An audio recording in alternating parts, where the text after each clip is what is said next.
Merhaba, ben Doktor Koray Erdoğan. Saç ekiminin bir mevsimi var mı? Ne zaman saç ekimi yaptırmalıyız? Bu sorularla çok sık karşılaşıyoruz. Aslında saç ekiminin çok da bir mevsimi yok. Yani sizin için uygun olan, doktorunuz için uygun olan zaman aslında saç ekimi için en uygun olan zamandır. Genelde hani kış aylarını tercih etmemiz gerekir mi? Hava daha serin falan diye bu sorularla çok sık karşılaşıyoruz ama bizim açımızdan hani siz kendi konforunuz açısından kış ayını tercih edebilirsiniz belki ama genelde yurt dışından gelen hastalar yaz mevsimlerini tercih ediyorlar. Tatil dönemine denk geldiği için. Yani sizin ve hekiminizin uygun olduğu zaman bence en uygun zamandır. Peki ne yapmalıyız? Kaç gün kalmalıyız? Klinikte yatmalı mıyız? Aslında klinikte yatmanıza gerek yok. Bu işlem lokal anesteziyle yapılan bir işlem. Eğer hani çok böyle endişeniz yoksa, hani bazı hastalar çok hassas oluyorlar. Yani iğneden korkuyorlar. Bu hastalarımıza bir sedasyon uyguluyoruz. Sedasyon uygulandığı zaman tabii hastamızın hemen klinikten çıkıp gitmesini istemiyoruz. En azından 1-2 saat dinlensin istiyoruz ama tamamen lokal anesteziyle yapılan bir işlemde çıktıktan hemen 1 saat sonra arabanızla bile dönebilirsiniz. Klinikte yatmanıza da gerek yok. Biliyorsunuz Türkiye bu konuda popüler bir ülke. Hastalarımızın çoğu yurt dışından geliyorlar.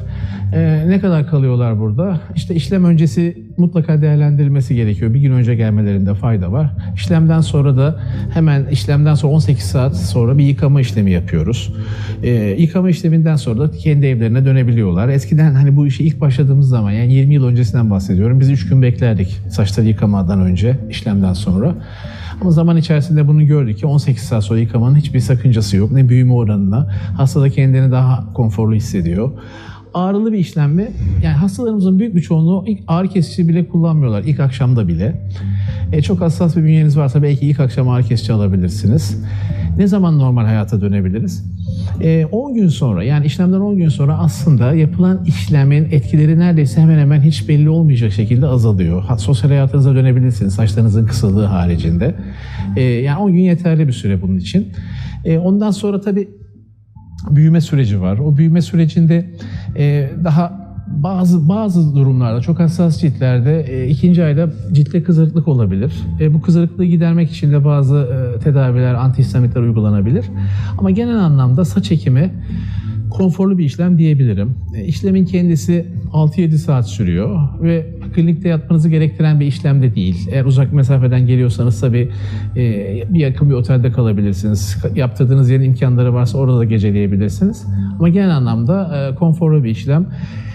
Anestezi doktorunun olması her zaman hekimin de kendini güvende hissetmesi hem de hastanıza daha konforlu bir işlem yaptırmanız için gerekli bir aşama bence.